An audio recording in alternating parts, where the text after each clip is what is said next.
Okay, so your Chimo greetings. I just wanted to make sure people were getting in. If you have any issues with the sound or images, just let me know.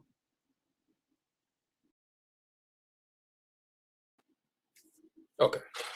Okay, so your Chimo greetings. Yet I say once again, I'm Odwirafo Kwesi Ranembata Akan. Odwirafo of Aquamuman, Amaruka, Atifimuli Aquamu Nation in North America within Odiraman, the purified nation, Afuraitkaitnut people, African Black people in the Western Hemisphere. So let me expand this.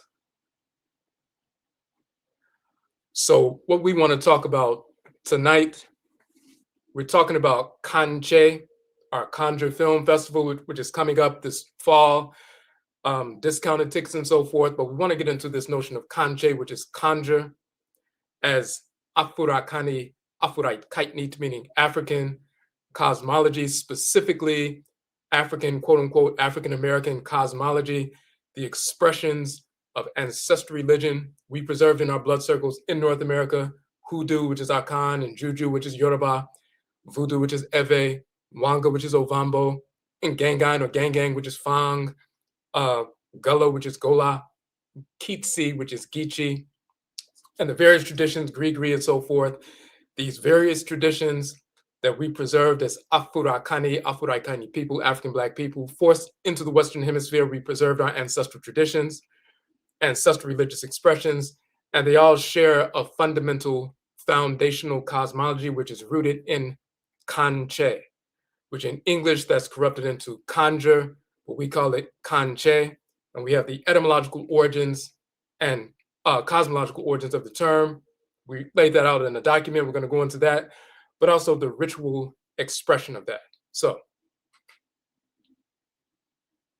first, let's look at this term Kankye, where it comes from. Then we want to show a specific expression and how it's shared across various expressions of Black people from different ethnic groups forced into North America, but we held on to a specific unifying expression of ancestral religion, which actually empowered us and guided us to free ourselves from enslavement, escape plantations, wage war against the white so-called slave owners, burn their plantations down, free more of our people, and ultimately leading to our own freedom totally and ending of enslavement when we went to war against the United States. So first, we're going to get into this definition of Kankye, and then we're going to get into the ritual expression. So let me take this down. But before we get into that, so what you see on the screen here, Kankye Conjure Film Festival, this is going to be our first annual. We had tried to do this before, but because of the pandemic, a couple of years, the venues were shut down as far as movie theaters. So that slowed us up. But that's okay, because in that time, we've released 2 documentary films, and we're working on our 3rd documentary film. They're all in the conjure film genre, which is a term that we created, we defined, we coined. And we're going to accept more films from Black filmmakers. So you'll have a number of different conjure films in this Conjure Film Festival, which is going to be November 7th. And we're going to talk about how you can get early discounted tickets right here on the website. The link is in the chat room. And I'll put that link up here right now. So we're going to get into that in a minute. But first, let's look at this.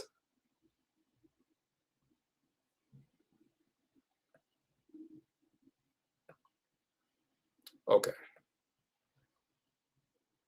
First, let me show you a couple of images from the films that you can watch right here on our channel. So when you look at our channel, you'll see the documentary film section.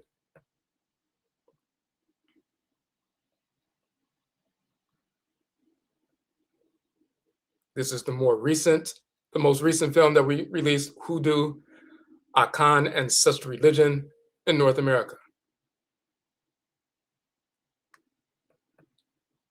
And you can watch that for free on our site, on this YouTube channel. It's 102 minutes, full feature documentary film and so forth. And we're showing how Hoodoo is the Akan ancestral religion. We're the first to prove that. Of course, we are practitioners of our ancestral religion and so forth, but this is what the film is about. And we're the first to prove that the terms like hoodoo and mojo and haint, like you heard in the film's centers, the haint spirits and so forth, all of these terms, gopher doctor with the gopher dust and so forth, Johnny Conqueror or High John the Conqueror, which is Nyama Kakaru in the Akan language. All of these terms are Akan terms defined in the Akan language and culture, which is preserved in as Hoodoo. Now, let me switch over. And this second flyer is from the first documentary film that we produced. And this is Amaruka Adibisa.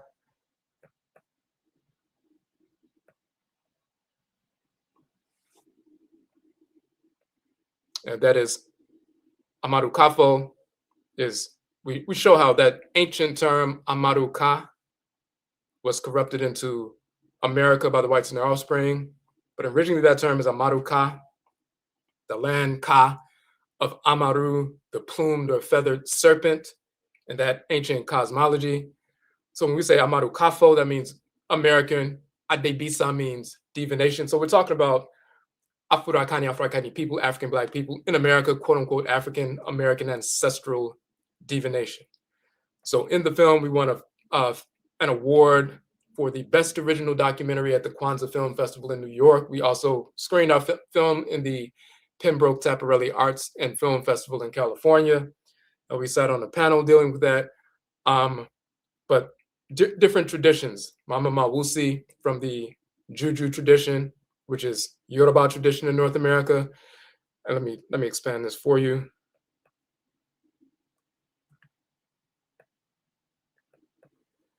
So all of us are in the film, showcasing the film. See Mama Mawusi in the white on the left, representing the Yoruba tradition in North America, which is called Juju, from the Yoruba term Ju, to cast or throw and so forth. Rekit Kajara Niya Nebehet. She represents the Fang tradition in North America, which is Ngengang, mispronounced sometimes gang, but that's the Fang term, F-A-N-G, the Fang people of Gabon and Cameroon.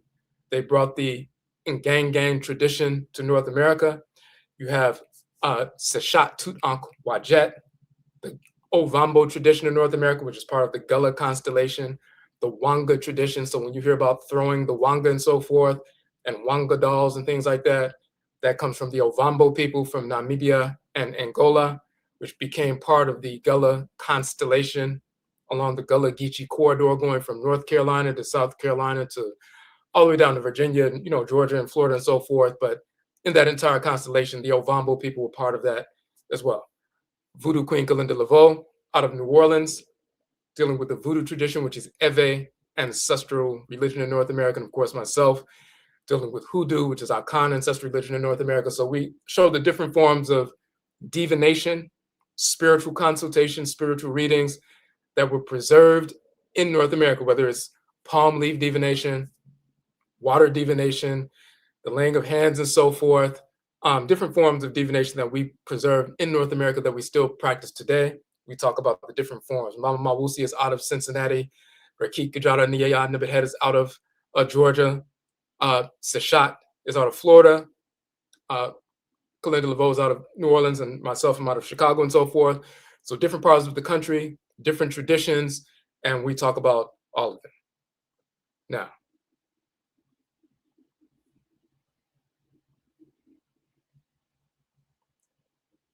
okay, so let's get into this notion of Conjure as cosmology, or Kankye as cosmology.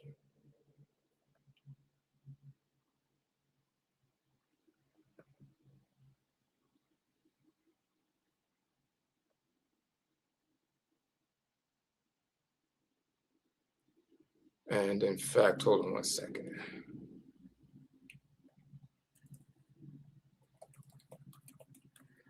I'm going to pull up our Hoodoo Mind, Hoodoo Nation Festival Journal. We have a yearly conference here in Washington, D.C., the Hoodoo Mind, Hoodoo Nation Festival. And we just had our 11th annual festival in October. We produced a journal every year for the first 3 years. It's a free download. You can access it at any time. It's one of the 31 books I've published. You can access the e-versions for free on our website. But in this particular journal, which was the second year, we defined the term Kankye, and I just want to go over that quickly and then show an example of that process. But it was important to define the term Kankye because we've been using that. Sometimes people will call our ancestral religious traditions Hoodoo in North America. Sometimes they say, well, we practice Kankye, or the Conjure man, Conjure woman, and they'll call the entire tradition the Conjure tradition. So Conjure, which we pronounce Kankye, spans across all expressions of Afuraitkaitnut, or African ancestral culture, whether it's on the continent or in North America. So when we say Kankye, Conjure man, Conjure woman, that's what we're talking about. But it's not an Africanization of the English word conjure. We didn't just Africanize a word and mispronounce English words and start calling our tradition that. It's actually our term, and they corrupted our term. It's the other way around. So we prove that. Kankye, the Akan origin of the term conjure, is Hoodoo. As you can see here, the image here is of an ancient priest in ancient Kemet, one of the Sem priests here on the left. Then you see in one of the papyri, you see this priest pouring libation to the spirit of the man and his wife and so forth, pouring the libation out of the vessel. You see he has a shaved head and so forth. And then here on the left, on the right side, you have a ritual spiritual couple from the Akan people in North America. You see the braided beard, the shaved face, and the braided beard, just like you see in ancient Kemet, the shaved head, no mustache, no facial hair, but you see the braided beard and so forth. That's part of the ritual practice. Now, so first we define what conjure is.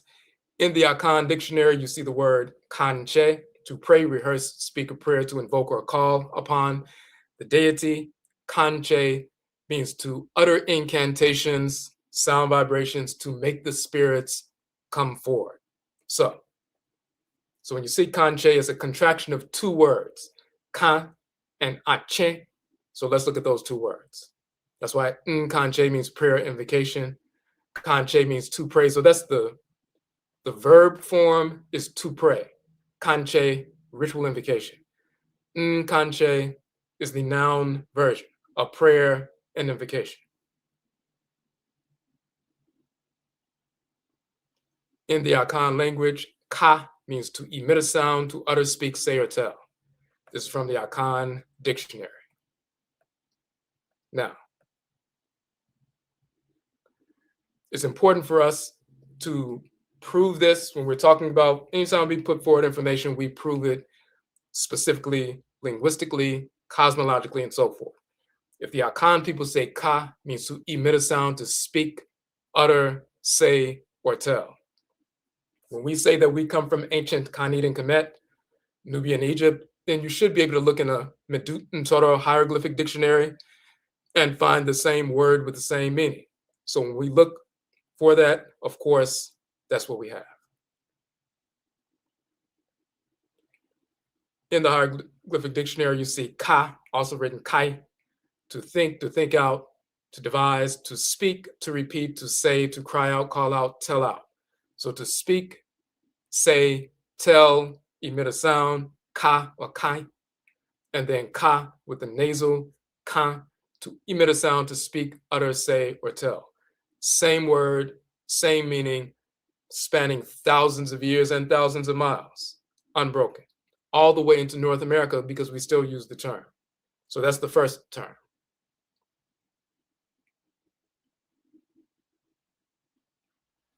Ka, also to surrender oneself to a deity or patron spirit. Now, Ka also means soul or divine consciousness. Now you have the term che, or ache, to become clear, visible, to appear, come to light. And then ache, a salutation, greeting, especially in the morning.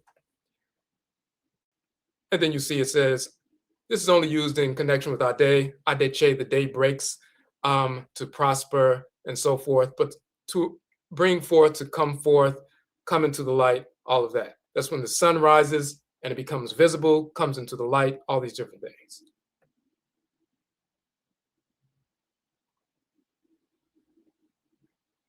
Hold on a second. Okay. So when you see to become clear, visible, come to light, what it's actually talking about is when we say good morning in the Akan language, we say ma, ache, or ma, che. Ma means to give, and ache means dawning, the coming into the light. When the sun rises and the rays break through the surface, break above the horizon and so forth, and the light shows up for the first time, we say ache, ache, the light has become visible. The force that was in the underworld, in the darkness, this radiant, powerful force that you couldn't see, all of a sudden this powerful force emerges from the darkness and manifests in the world so we can see. So we're illuminated and we're also vitalized and empowered when the sun rises. So the unseen power is manifest in the world of the seen, and we say ma, ache. So che or ache, to come to light, to become visible, shining, and so forth, luminous. That's talking about the rising of the sun, and that's why we say ma, ache, good morning. Now, so that's the Akan language from the Akan dictionary. Now you look in the language of ancient Kemet, che, to rise like the sun. Also, like a king on his throne, when he rises and sits on the throne for the first time, that's like the sun rising between two mountains on the horizon. And those mountains are the throne of the sun, and it sits on its throne and so forth. To ascend, to shine, to appear. And what you see here is this little glyph right here is the first top half of the sun, just rising above the horizon, not the full disk of the sun, not the full circle, but the first top portion of the sun rising above the horizon. It's not fully above the horizon yet, and the rays beginning to shoot out. And that's important because we're still talking about dawning, the first light, when it's first becoming to appear, when things are first showing up. That's the symbol right there. So as we can see, che or ache in Akan means to become visible, to come to light, the morning sun showing up, and che in ancient Kemet means to come to light, to appear, to shine, to become visible. And the actual image of the rising sun with the rays shooting out is the symbol of the term. So ka and che in ancient Kemet means exactly what it means in Akan, ka, che, to utter incantations, ka, emit a sound, speak, utter, say, or tell, ache, so that the force, the light, the powerful, luminous force can come forward. So when we say kanche, to speak or utter incantations, ka, to make the spirits come forward, and that's a ritual invocation and so forth, just like the solar disk, the most powerful force with regard to us on Earth, is hidden and unseen in the darkness at nighttime and so forth. It's in the quote unquote underworld. Then it shows up on the horizon and the light floods the horizon and the landscape. We become illuminated. We can see around and so forth. We can see clearly. We become illuminated, wise, and so forth. But we also become empowered. Our energy is restored. When we invoke a deity by ritual invocation, the spirits show up and possess the person. We become illuminated with wisdom, but we also become empowered by the dispensation of energy that's released to the person and within the community. So, Kanche, to utter incantations to bring the spirits forward, and Akan, same thing in ancient Kemet.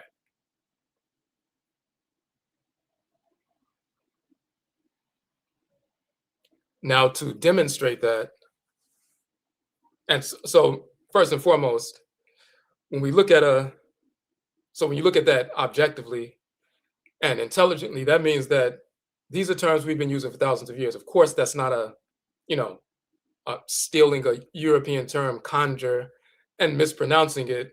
It's something we've been saying and that we brought over here. So when we say, I'm a conjure man, conjure woman, what is your ancestral religion? What is your practice? We can say hoodoo, we can say voodoo, we can say juju. We can also say conjure. I'm a conjure man, conjure woman. I'm engaged in the practice of conjure, conjuring spirits. But we're saying kanche now. So it's, in that context, it's a pan-African, quote unquote, term that covers all of our people. Now let's give an example.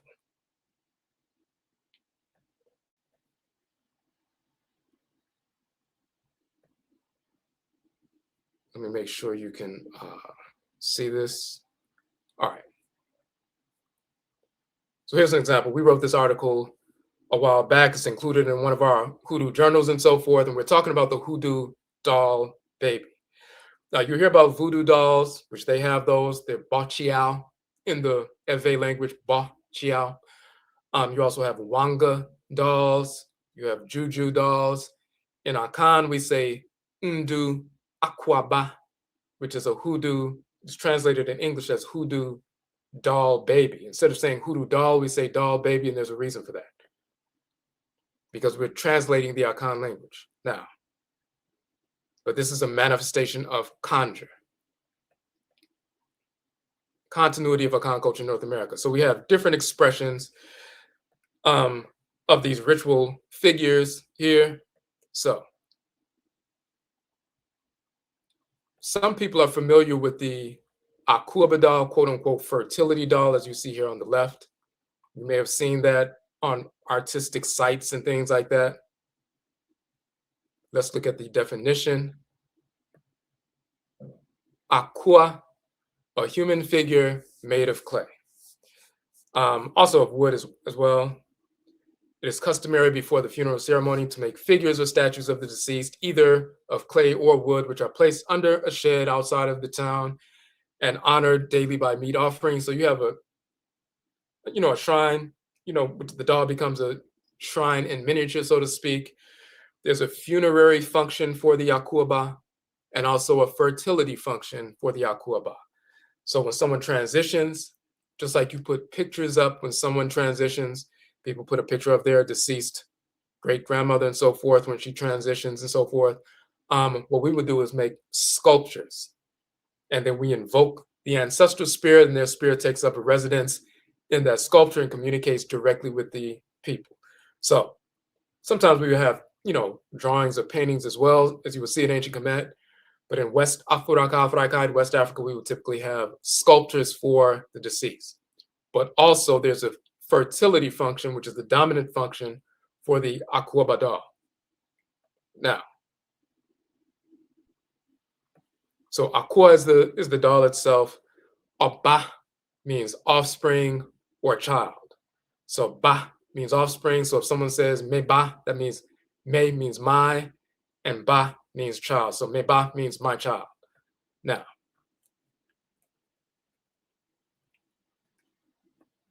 Akuaba, a kind of doll carved out of wood.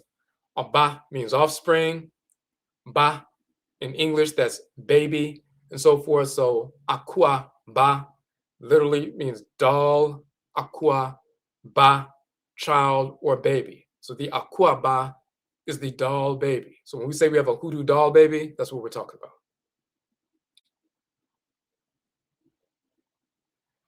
Now, the Akuaba doll that you see in Akan culture, one of the reasons it's also called Akua is because the female divinity that governs Akuada, which is Wednesday, and the planet Akua, which the whites in our spring call Mercury, that is the female divinity Akua. In ancient Kemet, she's called Nebet Het. So let's look at that.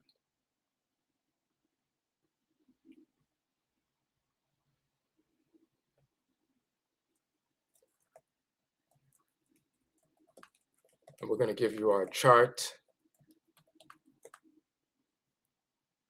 So this is our chart of the deities that govern the 7-day week in Akan culture. And we're named after these. Every Akan child is born on a Sunday, Monday through the week. Whatever day you're born, you're named after the deity that governs the solar, lunar, planetary body that governs the day.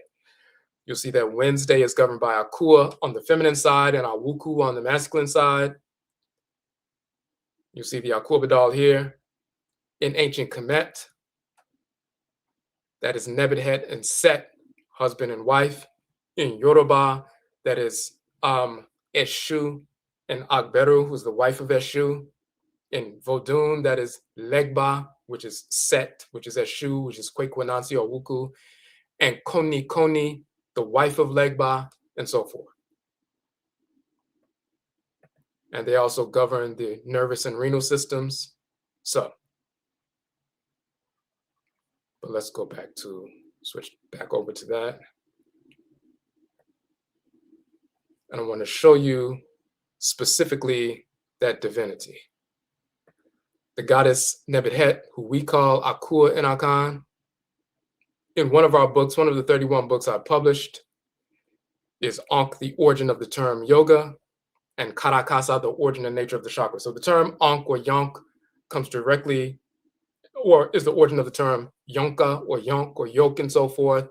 And Karakara is the ancient Kemetic term that they stole and started using Kakra or chakra in Asia and so forth. When we brought those terms over there, we proved that these terms were stolen from our ancestral language.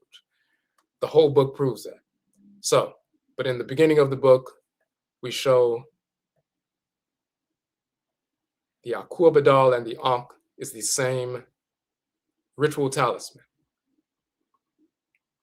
Onkwa in Akan means life. Onkwa is Ankh in ancient Kemet. We say Onkwa in Akan means life, vitality. And as we said, there's a, let me show this image.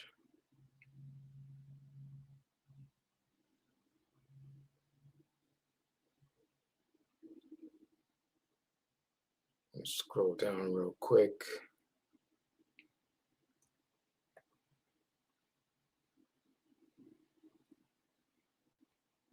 Okay.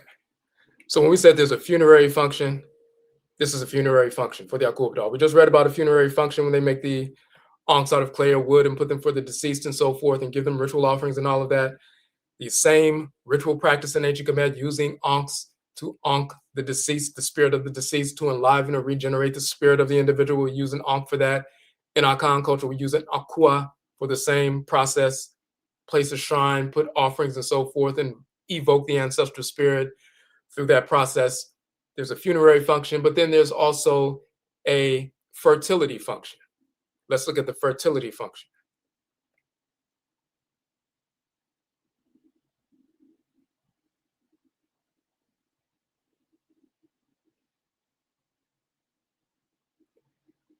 This is Nebethet.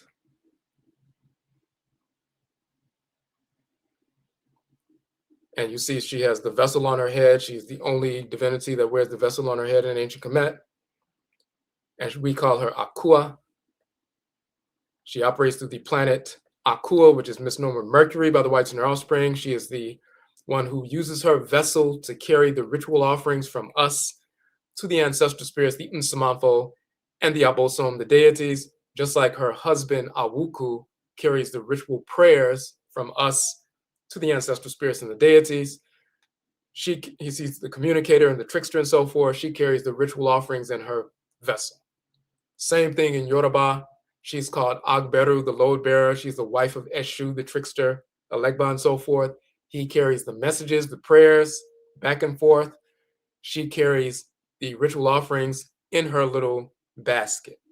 Same thing in Yoruba, same thing in Akan, Akua. Let me pull this up. So you see the little vessel on her head and so forth.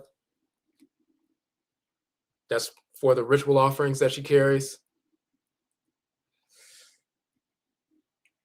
We said Agberu in Yoruba literally means the load bearer. Let's show you an image of a load bearer in the Yoruba tradition of southwestern Nigeria, just so you can see the continuity of culture between all of us.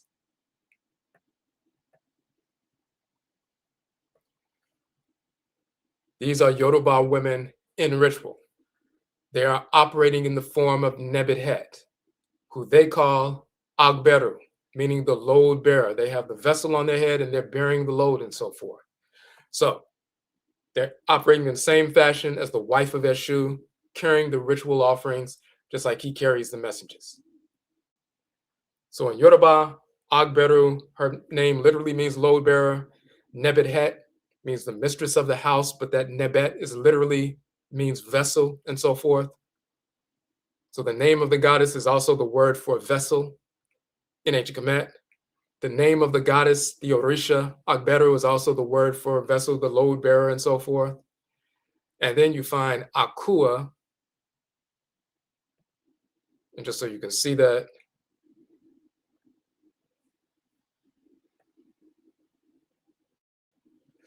Neb, a cup, basin, or basket. So we're talking about a vessel. So her name, Nebet, the feminine version of Neb. Neb is the masculine version. Nebet is the feminine version. So that's Nebet Het, as you can see here.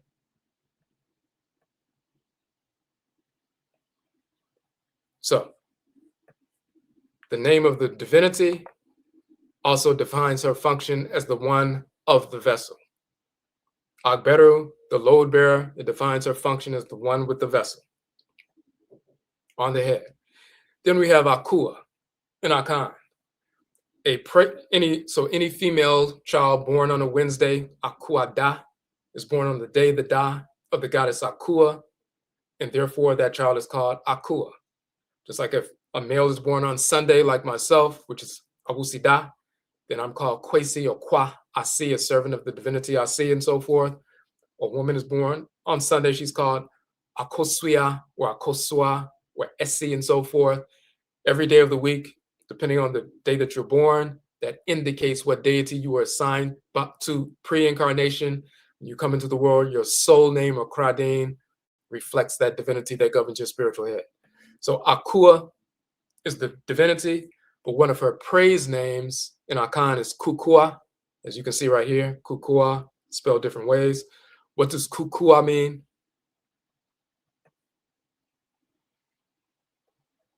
A small earthen vessel. So what's important here is in ancient Kemet, the wife of the trickster and the messenger. Set is the trickster deity, and he's also the divine messenger of the creator and creatress of the universe. The wife of the trickster is the one with the vessel on her head, and she bears the load, and she carries the offerings. That is Nebet Het. In our Akan culture, the trickster is Awuku or Kweku Anansi. He's the trickster, but he's also the messenger of Inyonkopon and Yonkoton, the creator and creatress. The wife of the trickster is Akua, and she's defined as the one of the vessel. In the Yoruba tradition, the trickster or the messenger is Eshu, also called Elegba. The wife of the trickster or messenger is called Agberu, and she's the one who bears the load. She's the load bearer. Same thing in Vodun. The trickster, Voodoo, is called Legba, and his wife is called Koni Koni, and she's the one who carries the vessel and carries the offerings. So in ancient Kemet, in Akan culture, in Yoruba culture, in Eve, which is Vodun, in every culture, the wife of the trickster is also the load bearer. So, and we, of course, we prove this through scholarship, through language. We compare the languages of the Yoruba, Akan, Eve, as well as ancient Kemet. We teach a course on how to read and write the Medut and Todo, the hieroglyphs, and so forth. You can access those courses. But we prove that through scholarship, but we also prove it ritually because we invoke these divinities. So more information. So this is the fertility aspect of Akua. And the story goes as such. There was a woman who was not able to have a child. So what happened was she went to an Okomfo, which is Akan for a certain class of priest or priestess. In order to assist her in having a child, he invoked the divinity of fertility with regard to the fertility of the land, which is Akua, because Ekua also means fertile landmass or farm, land with life force energy in it, Ekua, and so forth. So he invoked that spirit of fertility and so forth. And then he made a ritual figure, which is the Akua Badal. And then he gave it to the woman, ritually prepared it, invoked the spirit and so forth, and told her to tie it to her back, just like they would tie a baby to their back. And you see the women, with the wraps and so forth, carrying the baby on their backs. He told her to tie the little Akua Badal to her back. It's called Akua Ba, or Akua's child. And when she did that for a certain period, and all the villagers were laughing at her, like, why is she walking around with a wooden doll on her back like it's a real baby? That's ridiculous. But at a certain point, she was able to get pregnant. The energy moving through that ritual talisman the spirit of Akua worked on her ovaries and so forth and healed her, made her fertile. And from that point on, you'll see that the Akua is given to young women so that they can make sure that they're fertile in Akan culture. So Akua is Nebet Het. In the Cosmology of Ancient Kemet, they talk about how Nebet Het was the first infertile. She couldn't give birth, and then eventually she became fertile and so forth. She gave birth to the deity Anpu with her husband Set and so forth. So it's the same story. The cosmology or the expression is slightly different, but they're talking about the same kind of story. There's a fertility function for the Akua to make the woman fertile so she can give birth and so forth, and all the women fertile in the entire village. There's also a funerary function. When we look at the funerary version, that's the fertility version of the Akua doll. Let's look at now that's the fertility version, but then this is the funerary version. It's just the head, typically without the arms. So you see these heads on the top of graves. So that portion we read when talking about placed on the top of a grave, you will see these. And the head is tilted up because it's on top of a grave and so forth. And same neck, same ridges on the neck and so forth. And this one you see the body and so forth. So sometimes it's just the head, sometimes it's the head and the body, typically without the arms. That's the funerary version of it. And of course, it mimics the actual crown of Nebet Het from ancient Kemet. It is the same symbol. So you see all these little Nebet Het symbols on top of graves in our traditional Akan culture. It's the exact same Nebet Het symbol. Nebet Het has a funerary function in ancient Kemet, along with Aset and so forth. When she goes into the underworld, there's a whole cosmology about that. We write about that in the book. So just like in Kemet, there's a funerary function for the Akua, a fertility function. Funerary function for the Ankh, fertility function.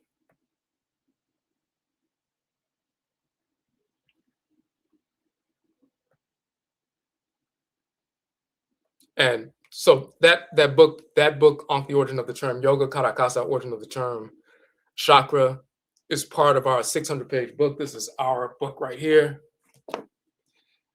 For those who are unaware, so we incorporated it into the new text. So this is our 600-page book, Odwirafo to Historical Cosmology, 8.5 by 11, 600 pages, full color. And you see 12 of the 31 books I published. You see the covers on the back of the book of those 12 books. We put them all together in one large 600-page encyclopedia-sized volume. One of those 12 books is Ankh, the origin of the term yoga, Karakasa, origin and nature of the chakra. And just so you can see, you can order that book, that 600-page book, on our website, on the link that you see on the screen right now. And we have a special for subscribers. You can place the order for just $13 and then pay the other $13 payments over time. But let's get back to this ritual piece. Okay.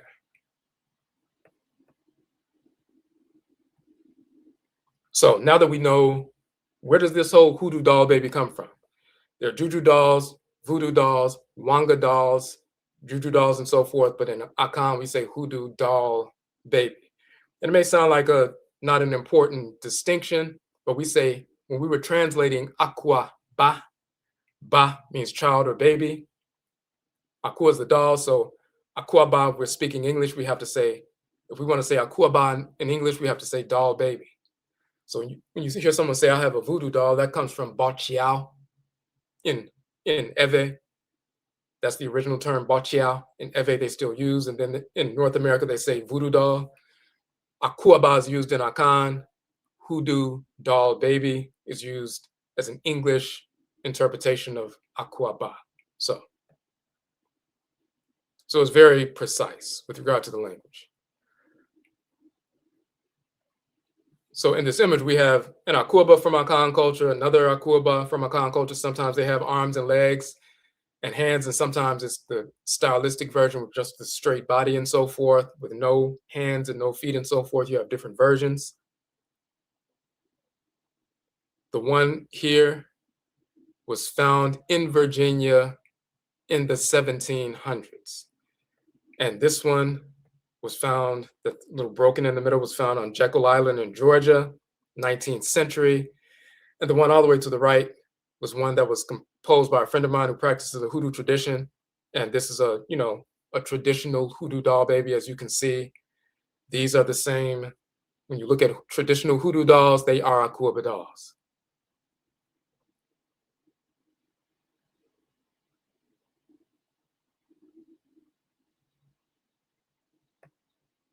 So we show the differences.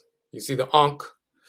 This Ankh in the middle is from the tomb of Tutankhamun and so forth. You also see Ankhs with arms and hands. They're anthropomorphic as well. They're not just stylistic with the straight arms and straight body.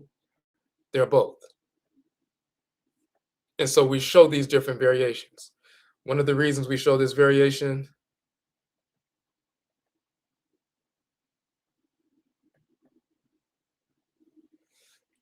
these two are from the Asante region.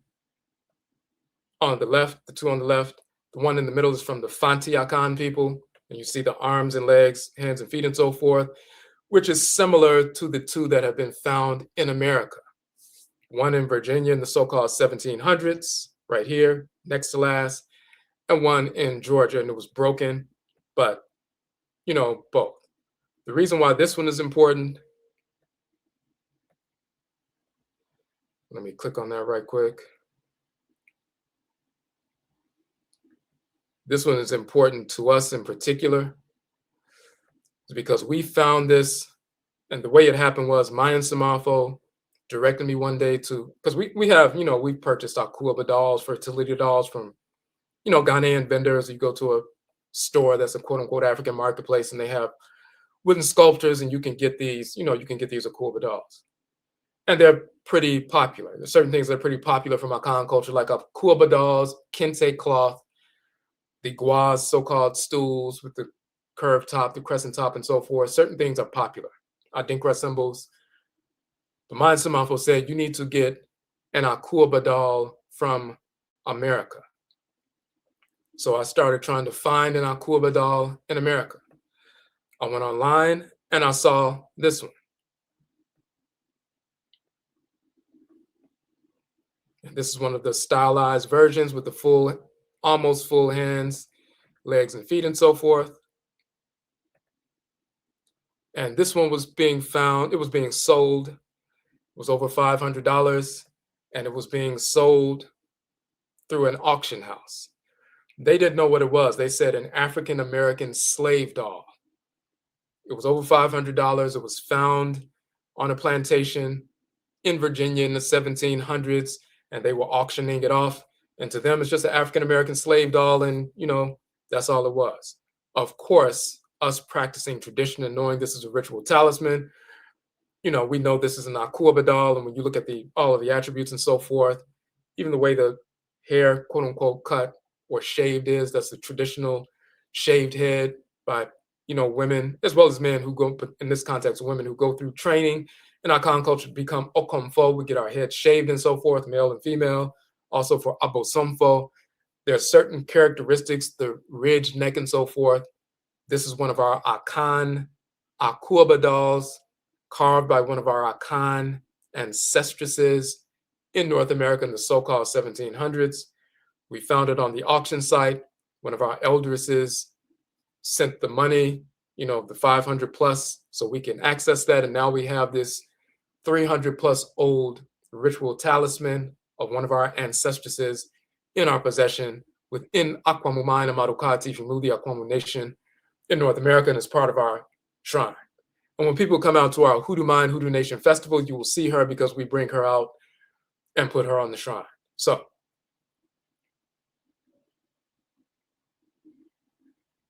So we just talk about that process in this short article here, the Undu, Akuaba, Hoodoo Akuaba, and so forth. So that's an ancient artifact of our people in North America. But what happens, and we also go into some detail about her in our film, Hoodoo, Akan, Ancestral Religion in North America. We talk about that a little bit as well. But what happens is we have a figure like that, invoke the divinity Akua, the spirit possesses during ritual, takes up residence in the ritual statuary and so forth, and also the ancestress who carved the figure, that spirit comes forward as well. And she's come forward to multiple people in different, different jurisdictions where we were engaged in ritual and so forth.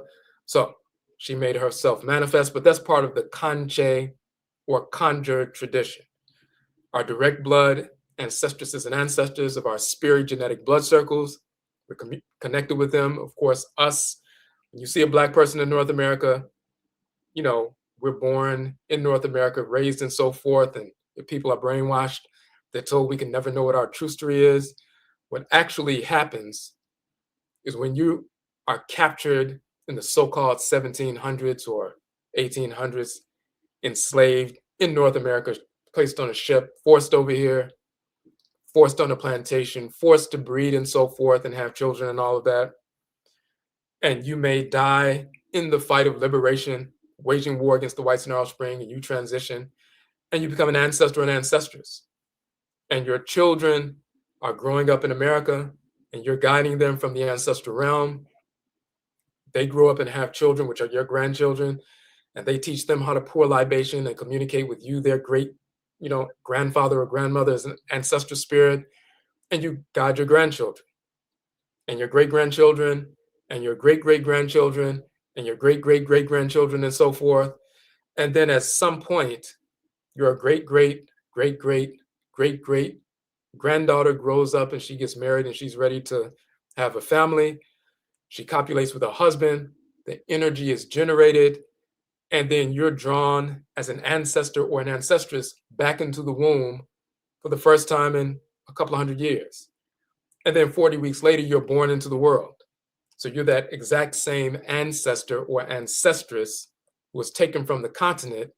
Now you're back in the world for the first time in nearly 200 years. And you grow up and you start learning about Afuraitkaitnut culture and languages and so forth. And then there's one out of all of them. If you happen to be Akan, if you're an Akan ancestor or ancestress, you can read about the Yoruba tradition, you like it.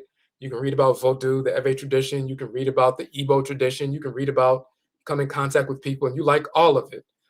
But as soon as you come in contact with someone who's practicing Akan culture, whether it's Hoodoo in North America or Akan people in Ghana and so forth, and you hear these terms, you're automatically drawn because those are the terms you used to say when you were here a couple hundred years ago. Those are the ritual practices. This is your culture. These are your people. So you're drawn to that. And then you incorporate it, if you get back involved in culture like we have, and you restore that culture. Every Black person born in North America is a returning ancestor or ancestress. We've been here before. We are Afuraitkaitnut people, African Black people. And we're drawn to a specific culture because that's the culture we used to live as part of. Before enslavement happened, we were walking around somewhere on the continent, speaking a specific language, engaged in certain rituals, engaged in certain marriage practices and agriculture and construction and artistic endeavors and government and jurisprudence and everything else. Then we were forced over here, went through what we went through, but when we get reconnected to that, whether it's here or we see some expression of it somewhere else, we're going to be drawn to the place that we used to actually walk around in, and that culture itself. So when we look at the Hoodoo doll baby, that's an example of a ritual Kankye, utter incantations, Kan, so the Ache, the spirits can come forward, manifest themselves, and communicate. And when they do that, they share the culture with us. You can't lose ancestral culture.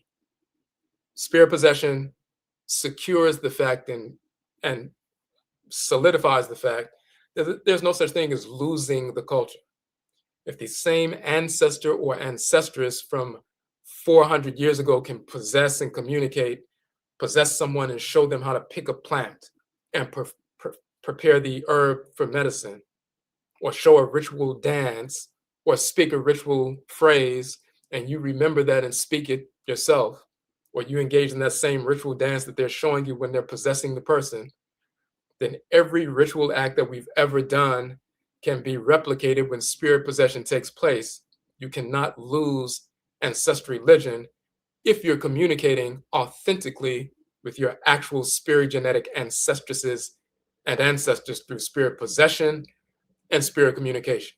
So there's no losing of culture. Maybe on the surface, consciously, we may have forgotten something, but we can access all of it. So when we look at, let me take this down right quick.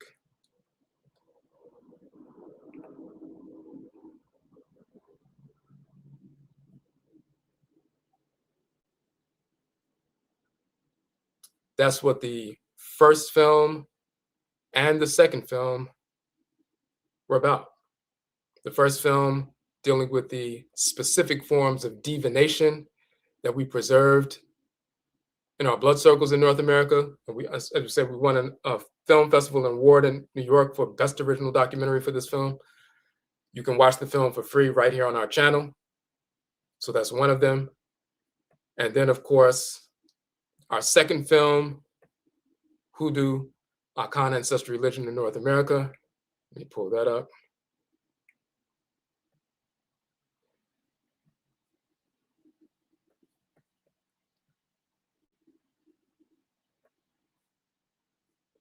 We went into detail specifically on the Hoodoo tradition. The first film, we dealt with all the various traditions from the various areas of the, in the United States and so forth. The second film we went into detail specifically on the Hoodoo tradition. As Akan ancestral religion in North America, I'm working on part 2. This is a Hoodoo film trilogy. The first one dealt with the cosmology and identity of Hoodoo. As Akan ancestral religion in North America, talking about the mojo and the Gofa Doctor and Gofa Dust and Jama Kakaru, which is Johnny Conqueror, High John the Conqueror, and the Jack Ball and the Haint spirits, just like you hear in Sinners, Haint, Haint. That's an Akan term. All these terms are Akan terms. We go into detail about that in the cosmology and spirit possession and spirit communication and divination and all these things that define Hoodoo. We went into that in the first film. In part 2 of this Hoodoo trilogy, which we're going to release at our film festival, we're going to deal with Hoodoo ritual. We started out with Hoodoo cosmology. The second film is going to deal with Hoodoo ritual. So let's go back.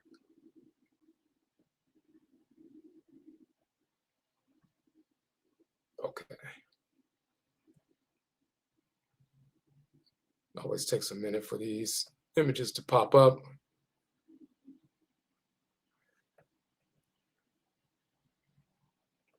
Okay, so this is why we call our film festival Kankye, the Conjure Film Festival. We defined and coined the term Conjure film genre. And now that Sinners is very popular and our people are now thinking about Hoodoo and ancestral religion in North America, and everybody's hyper-focused on that, this is a good time for us to have this film festival. We were going to do it back during the pandemic, but because of the theaters being shut down and people were asking for, proof of vaccines or, taking tests and negative tests, and that deterred people from going to, theaters. And it took a while, it took a couple of years before people were comfortable going to theaters. And we were planning, we'd already put the information out, we had the venue and so forth, but because of all that, we had to, postpone it. But it's okay because it's better to do it now. We have 2 films out now. We will have our 3rd film. We're going to accept other submissions from Black independent filmmakers in the Conjure film genre. So we're going to have about 5 or 6 Conjure films on that day. It's November 7th. This is the flyer here. You can also, if you would like to advertise your business on the website, the Kankye Films website, we have that information for that. Let me show you this right quick. And you can also get early tickets. So let me show you this real quick. That's the Kankye Film site. You see all the information about the film festival. As subscribers or followers of the work, you can get discounted tickets now, early bird tickets.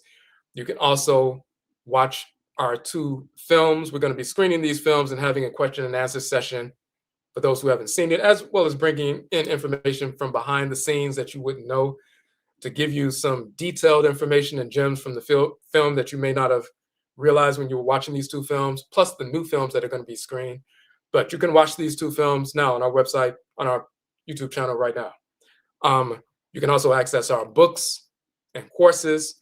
But what we're doing right now, you see this page right here. Let me blow this image up. This, by the way, is Nana Kwame Afrani, so-called George Washington Carver, who's a ritual practitioner as well. Nana Abena Araminta, Harriet Tubman, she was a ritual practitioner as well, and so forth. But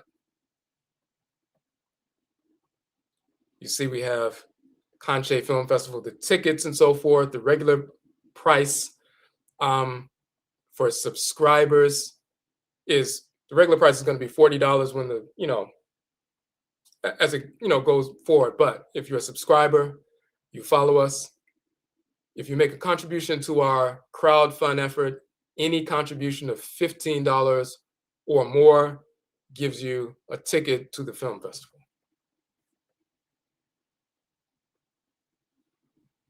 So let me put that link up real quick. Okay, so when you go to that link, you'll see all the details about the film festival.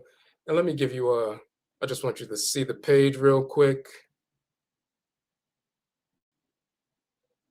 And what we're doing right now, and we sent this message out to our subscribers. If you're not on our email list, you can send us a message and comment here, and we can put you on the list.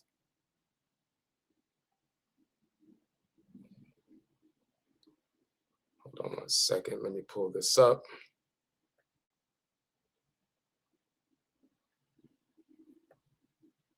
Okay. Okay, so I'm going to take you to the Kankye Film site. But if you contribute to our, once again, if you contribute, you can get an early bird ticket. Instead of paying the full $40 price, you can pay $15 or more, and you get a ticket. $30 or more, you get 2 tickets and so forth. We have a limited number of discounted tickets for those who follow us. And then once those tickets are gone, the regular price tickets will be there. It's a 365 seat venue. So that's what we're looking at right now. So there's a certain number of tickets, that we can sell. And that means there's a certain amount that are, available for discount. So this is the Kankye Film Festival site. We just put it out like a little bit over a week ago, 14 days ago, 2 weeks ago today. So, and you'll see we did, we posted some of the videos. This is the flyer, the advertisement. You see we have Kankye in the Meduden Toro, the hieroglyphic script as well. And we're just talking about the film festival, what it's about, why it happens to be a great time to do it now as opposed to when we tried to do it a couple of years ago, because of this film that's, one of the most popular films ever.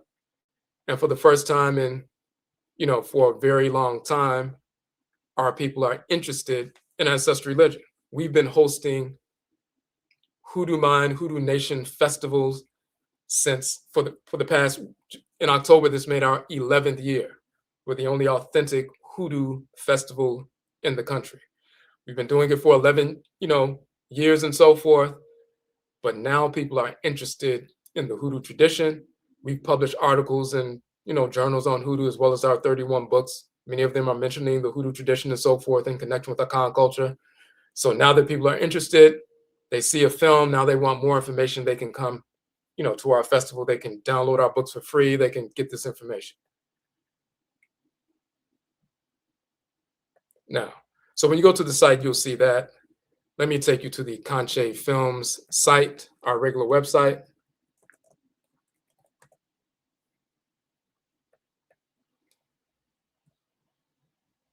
So this is the website.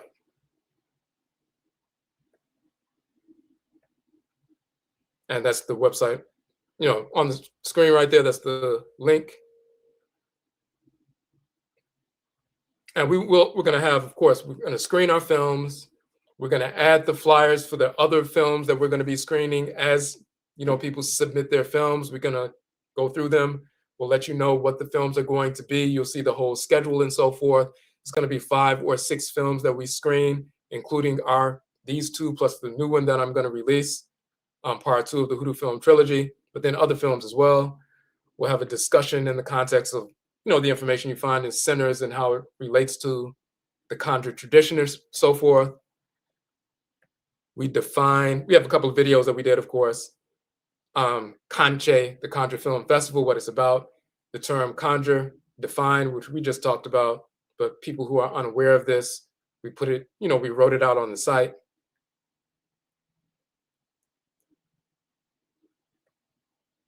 And this section right here, we say advertise your business with us.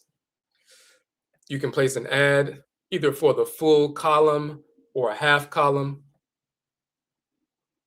And for a half column, it's $25. A full column is $35, and that's, a full column big ad similar to this ad right here with the, the poster for the film.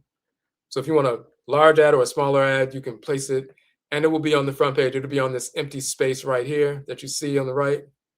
That's where your ad will be. This site, in connection with our regular Odwirafo.com site, our regular Odwirafo.com site gets, on average, over the past few years, we've been averaging 2.5 million hits on our site, largely driven by the fact that the 31 books that I've published, the ebook versions are free downloads. So people come to our site, they download the free books and so forth, and then they see whatever else we're doing. So we've connected that site with our Kankye film site, which is this one. So when people go to our site and they're like, oh, they're having a film festival, let me check that out. So when you put your ad on the, on the page, you're going to get a lot of traffic for your ad. So we did that because we always try to empower our businesses. Whatever we're doing, we try to bring in, other Black businesses so they can benefit as well. And of course, it benefits the community. So when you go to the Kankye film site, you will see that, and you'll see all of the information there.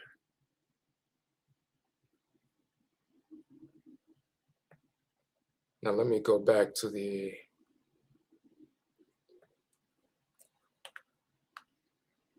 okay. So for the fundraiser site, we're trying to raise the first 25% to secure the venue. Of course, the venue is thousands of dollars for a 365-seat venue. So we can have, it's a state-of-the-art venue to show the films and so forth in the community.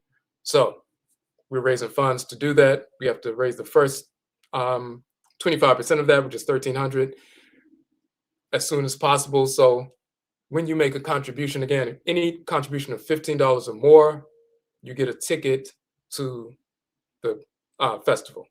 $30 or more, 2 tickets.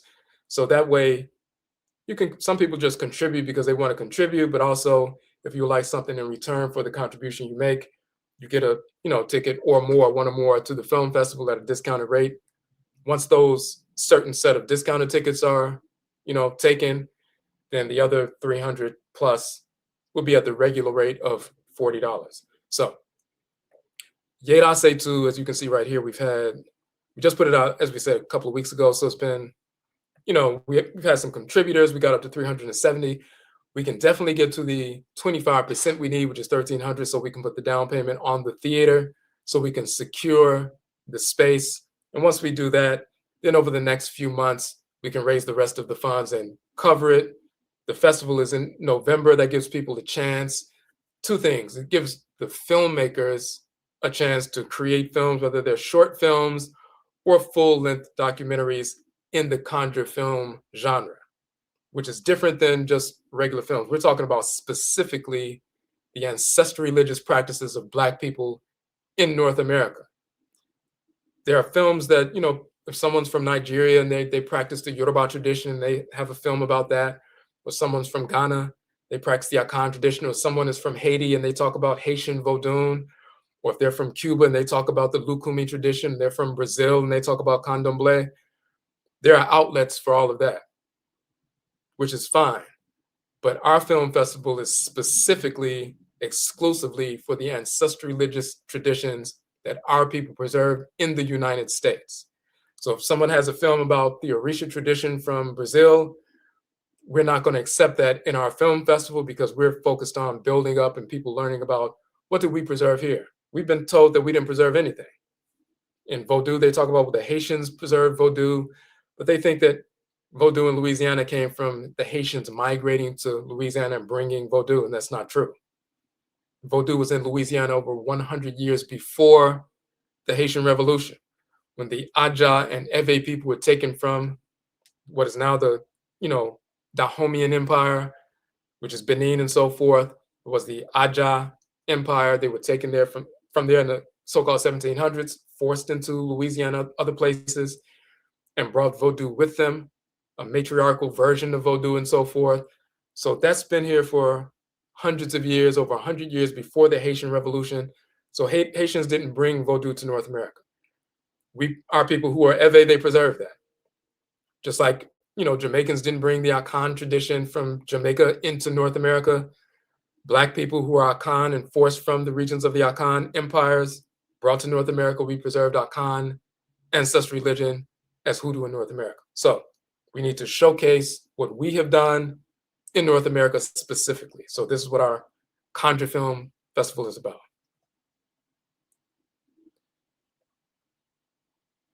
Okay, so in fact, so as we're going now, you can go to the site.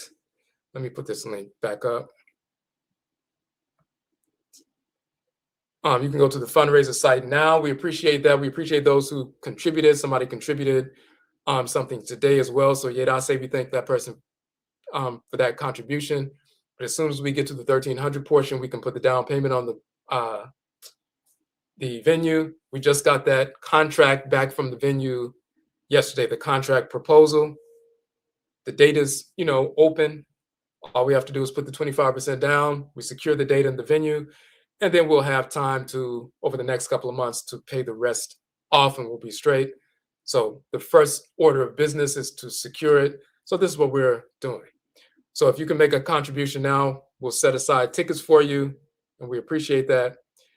There's also another link in the chat room I want you to see.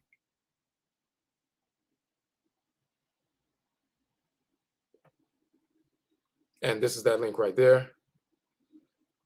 Now, we talked about our books, 31 books. We also have 42 courses, online courses that we've curated. All of them are archived, so you can access them. On this page, you will see some of those courses as well. You'll also see a couple of our books. So this is the page, the Ojirasim book. Again, this is the book right here, 600-page book. You can order this book now. It includes the origin of the term yoga that we just were talking about. That's included in the 600-page volume. We also have the Kuku Tuntun, the ancestral jurisdiction, where we go into detail proving that Jesus never existed, Muhammad never existed, Allah never existed, Yahweh never existed, Abraham, Isaac, Ishmael, Moses, Aaron, David, Solomon, Sheba, Menelik. All of these characters are fictional cartoon characters who never existed. We show how they were manufactured by the whites in Alice Spring after they invaded ancient Kemet, learned about our texts, corrupted Black divinities, made them white, and then made them personages and placed these fictional characters in Arabia and so-called Palestine and so forth.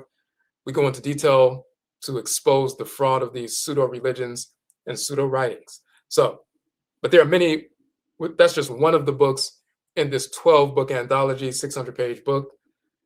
You see here that if you choose Afterpay at checkout, instead of paying the full price, which is $44 plus shipping, all you have to pay is $13 today and you place your order. And then over time, you pay the other three $13 payments over the next month and a half. So that's on that site. Let's go back real quick.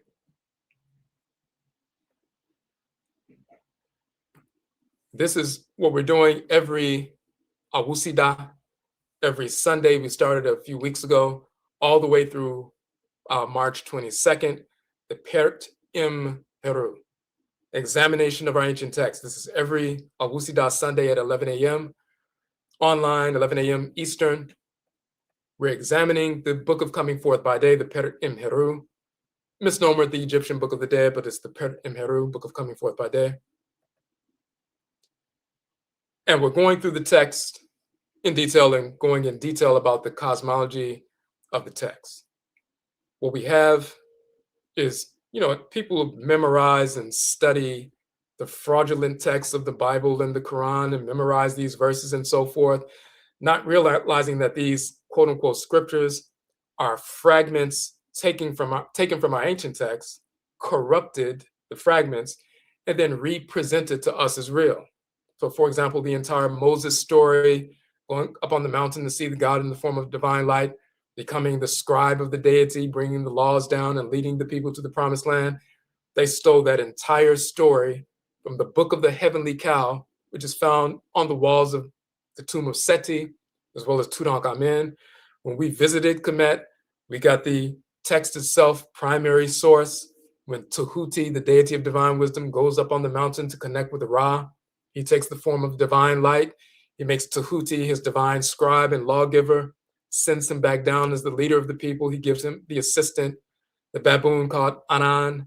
So Tahuti is called Moshe and Aran, and now you have Moshe and Aran leading the people to the promised land.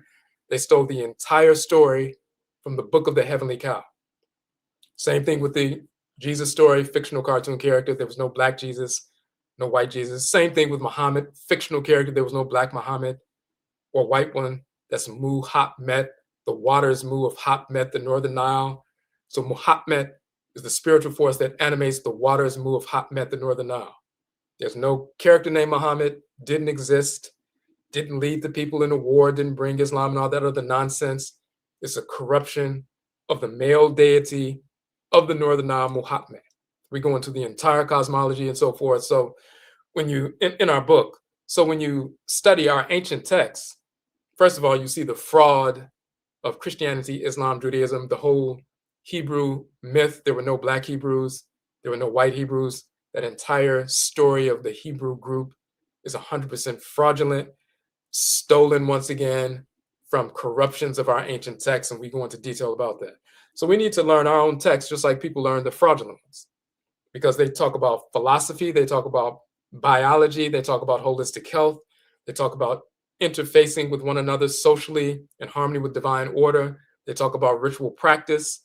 So you learn a number of different things. You learn about astronomy, you learn about geology, you learn about medicine, you learn about ritual practice, you learn about socialization, you learn about sound systems of governance and jurisprudence. All these different things we learn about when we study our ancient texts. So morality, moral rectitude, moral consciousness, all these different things. So we're going through Pert and Heru. You can connect with that. When you click there, you'll see there's no set cost for that. It's donation based. If you want to make a donation, you can. If you don't have to. But we meet every Sunday going all the way through March 22nd. We've done two. We did, a couple of the chapters so forth, plates 1, 2, 3, and 4. We're going to be on plates 5 and 6 of the Papyrus of Ani this Sunday. So we'll send you the links, when you register. There's a registration. We do it on the Zoom platform, open to Black people only, of course, as all of our courses are. So when you register, we'll send you the archives from the first 2 sessions and the links to the text, so you can download these papyri and so forth and read through them. Go through the first 2 sessions when we examine these texts in detail to talk about what they're actually, sharing. And then when you get to Sunday, you'll be ready for plates 5 and 6. And you can pre-read, you can check it out prior to Sunday. We're getting into the detailed, more heavy information. The first was an adoration of Ra. That was the first week. The second one was an adoration of Asar, which is detailed information. Also the weighing of the heart portion of the text. So we went through all of that. But now plates 5 and 6 of the Papyrus of Ani, now we start getting into detail about the in-depth cosmology and the various divinities and so forth, how they relate to the organs of the body, all kinds of things. So that's every Sunday through March 22nd. So again, if you missed the first 2 weeks, register now, go to the page, click on Per Imheru, register. We'll send you the first 2 video archives of the first 2 sessions we did, and then you'll be up to speed for Sunday. And it's not like you have to hear those first, but it'll be helpful to do so. Hold on a second. Okay, also on this page, You see it says medut, soro. We mentioned this earlier. Reading and writing the language and script, hieroglyphs of Kemet. So it's a course on reading and writing the language. It's in 2 parts. Part one is 6 weeks. Part 2 is 6 weeks. It's all archived. So you can get the archived version and so forth.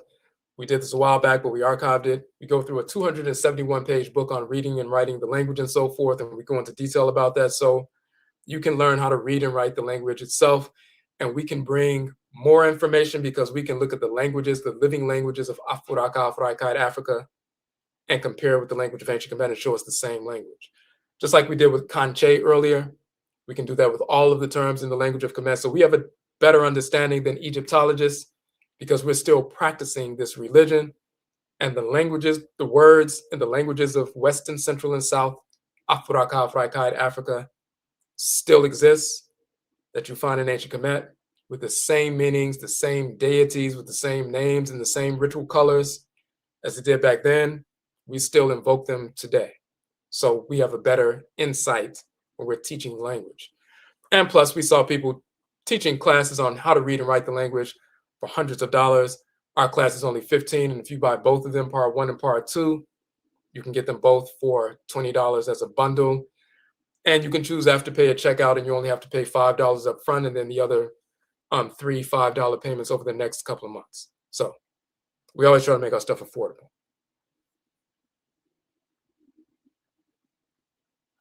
And finally, that's some of the many things that we have coming up. We just posted this the other day. Our book, Akradim Bosom. If you see this, we just saw this chart earlier. These are the deities of the 7 days of the week. Hold on a second. Okay. So this is going to be another 600-page volume. It is on pre-order right now. So you can order it. You can do the pre-order. We just put this out the other day. Yedase, we thank you to those who ordered that. So it's a 6-volume set, but we're putting all 6 volumes in one 600-page book, just like this 600-page book that we just showed you. This is going to be another 600-page book, 8.5 by 11, going through all of these male and female divinities that govern the solar, lunar, and planetary bodies that govern the 7-day week that we are named after. They govern all natural cycles in creation. They govern the 11 major body systems, as you can see here: reproductive, lymphatic, circulatory system, excretory system, renal system. So when you study the deities, you're also studying astronomy, you're also studying geology, you're also studying biology, you're also studying psychology and so forth, social interaction. So we're going to go into detail about them. We have articles on each one of them, which you can download for free on our website, but we're turning those into the full books. So while you're waiting for the book to come out, it's going to come out this spring. You can do your pre-order, and you'll have it at a cheaper price and so forth. But in the meantime, you can read those 11 articles on the different divinities and get a sense of what you're going to be studying. But the book is coming out. So we've been working on this book for some years. So it's finally coming out. If you want to do a pre-order, you can do it right there on the page.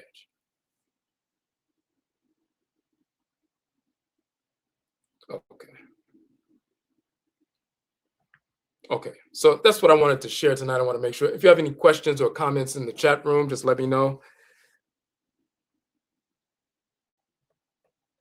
I don't want to miss anything, but yeah, so Sunday, again, check that out. We also have our certification course for meditation instructor certification. The new 4-week course is starting next week on March 10th. So when you go through that 4-week course, you become certified as a susu, which is the ancient term for meditation instructor. That is a professional credential. We've certified 59 people so far over the past couple of years. We've been teaching susu and first published on susu or meditation from the Afurakanu, Afuraitkaitnut African original perspective over 22 years ago.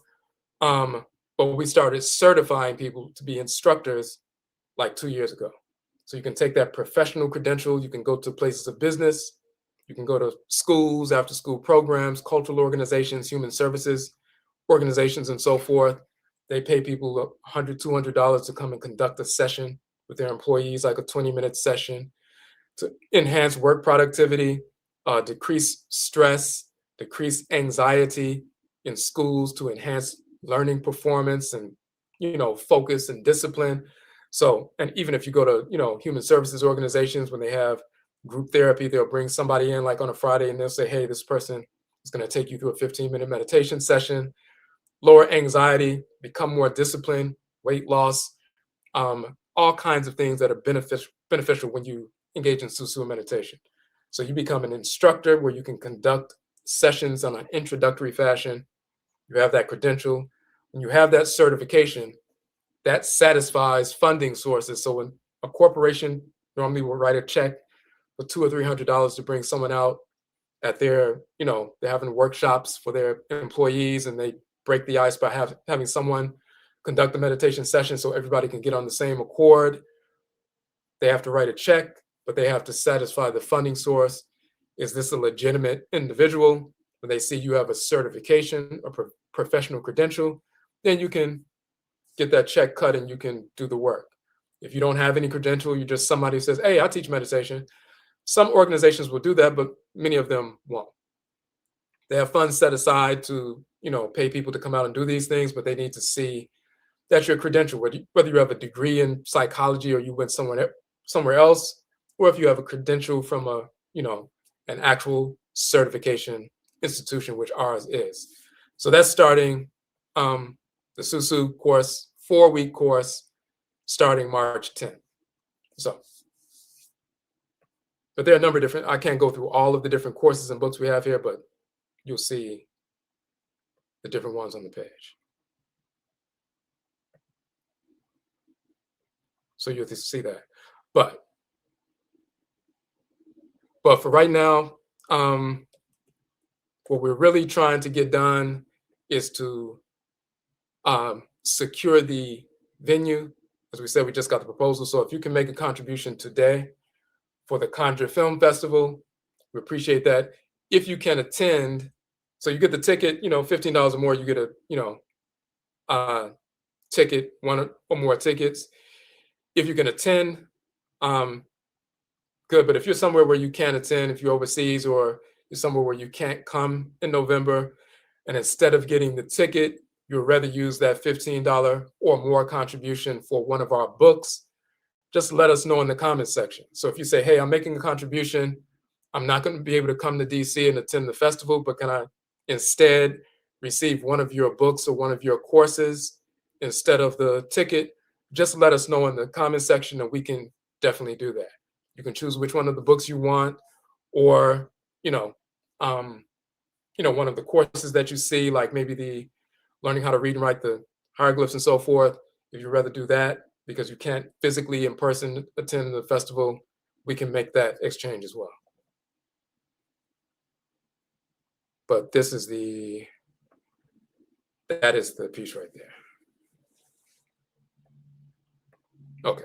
So before we go, I want to make sure I didn't miss anybody's.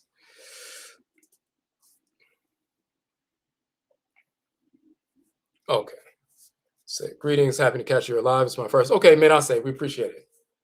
And Medase and Yedase means we thank you in the Akan language. In fact, Me means me, Da means to lie, and Ase means at your base. So Medase, if you hear someone say Medase, it means I lie down before you, I prostrate before you, I lie down at your base. So that's like a very expressive way of saying thank you in the Akan language. Or Yedase, that means we thank you. So Yedase, we appreciate that. Okay.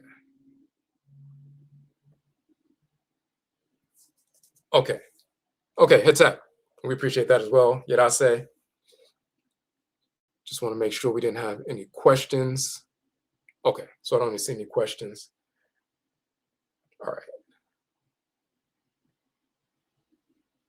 Okay, and again, for those who came in a little bit later, on the Kankye film site, if you have a business you like to advertise your business on the site, it's going to be up there all the way through the film festival, all the way through November. So every time people get on YouTube, they see we're talking about the Conjure Film Festival, they go to our website, they'll see your business on the website. So you'll generate, a great deal of traffic through that.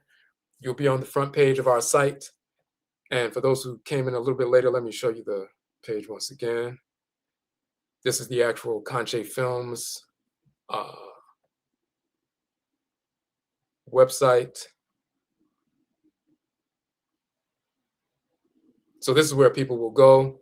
They'll see your, advertisement on the site. They'll see the information. There'll be more flyers, as we said, as the new film submissions come in from the other independent Black filmmakers. They'll see this information about what Kankye is. They'll see some of the videos. They'll watch those. And then they'll get to this section down here that's blank right now, but there'll be a number of advertisements for Black businesses who are supporting the film festival. It's going to be an annual festival. It's going to be a staple for Black business and culture. But your advertisement will be in the column on the right. So if you like to do that, just reach out to us and we can place your, you can be on the site.